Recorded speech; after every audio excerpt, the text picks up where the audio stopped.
Tyler C200. Tyler C200 boy here, alongside my little sister Amelia. Amelia and just under the cover. Shh, you don't have to talk about him. Today we're gonna react to Llama Arts. Shout out to Llama Arts. Llama Arts makes awesome, scary horror stories every so often. And okay, let's get started.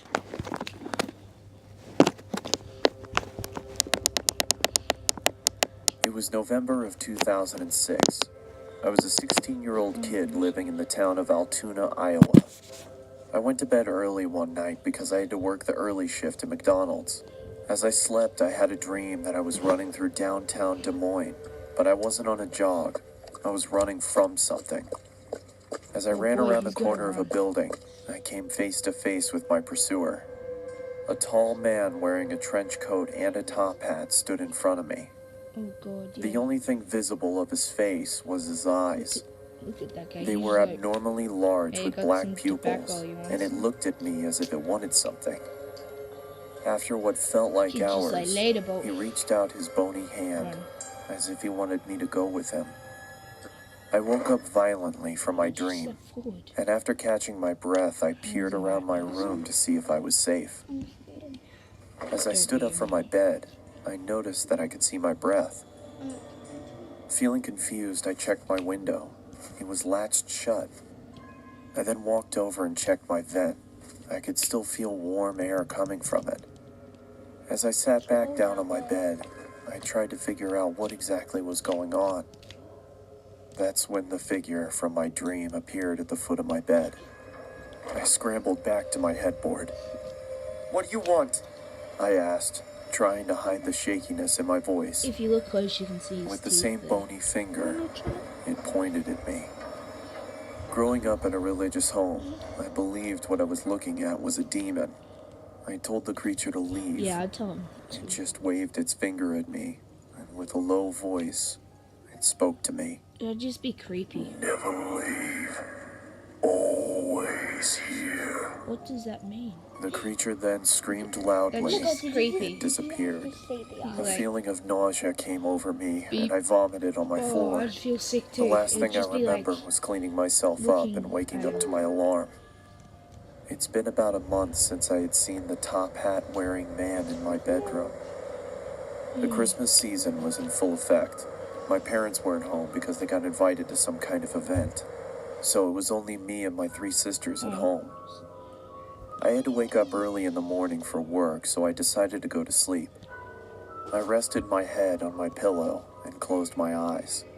Not even 30 seconds passed until my sisters burst into my room and started singing obnoxious songs.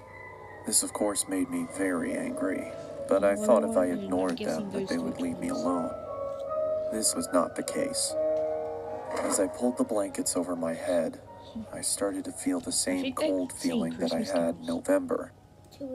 As the obnoxious singing subsided, I lowered the blanket below my eyes and saw the man standing in the corner of my room. Yep, look. In one swift motion, he charged towards me, and I blacked out. When I finally came to, I found that my sisters had locked themselves inside the bathroom. Sir. As I knocked on the door, they told me to go Hiding in away. the bathroom. I asked them what happened, and all they could say was Mom and Dad were on their way home.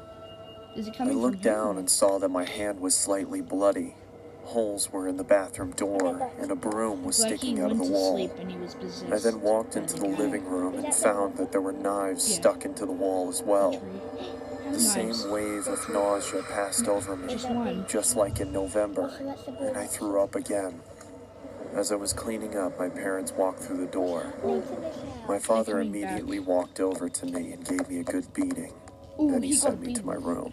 by his dad. I went to bed crying. Not for the Oh, beating. he's crying. I was crying because of the confusion. I had no idea what was going on. The next morning, my sisters reluctantly sat next to me and told me what had happened. They said I got angry and chased them down and tried to hurt them. They said my eyes were red to the point where they thought I was bleeding from them. They said I sounded like a different person.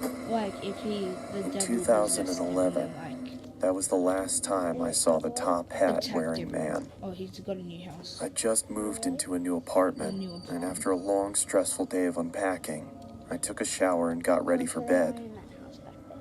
As I started to drift off, I could feel that cold feeling again. I lifted my head and saw the man standing in front of me.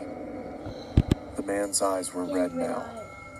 With a low voice, just like on that November night, it looked at me and said, "Never leave. Always here." Hello guys, subscribe to my big brother's channel. Bye bye.